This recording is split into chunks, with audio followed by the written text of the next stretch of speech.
Lig van jou hande reguit bo jou kop. Dit is baie maklik. Maak net van jou oë, maak jou oë. Met jou oë te kyk my reguit op na die boonste voorste deel van jou brein. Hier is waar die magic gebeur. Dat is lig om met swaar. Wat sê? Wil jy met gou gebruik die verbeelding, jy ry kar, hande uit, stuurwiel, hou vas.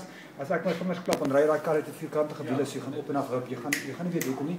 Jy gaan begin hoor, al vinniger. As al vinniger 10, 20, 30, 40, 50, 60 km/h, al vinniger. Daar's jy weet langs jou super persoon, reis jy weet start rem, wys die vinger en slaap. Daar's hy. Here we go. 3 to 1. Goldfish. There's a goldfish here. A happy little goldfish swimming around your fish tank. Happy goldfish. You got a cute little mouth.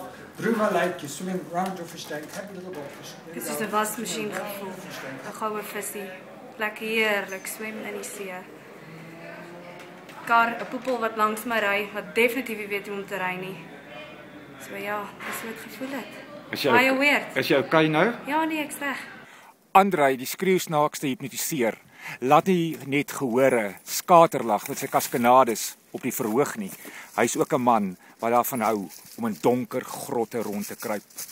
Maar dis in hierdie einste grot waar hy baie noue ontkoming gehad het. En nadat ek in 2009 in hierdie grot vasgesit het, het ek besef ek moenie net iets omtrent my gewig doen nie, maar ek moet die oplossing kry. Want ek het elke dieet in die wêreld probeer en dis waar ek vir eerste keer werklik begin hipnose gebruik het en gekyk het wat die brein is en wat die brein se gedeelte is in die gewigsverliesproses.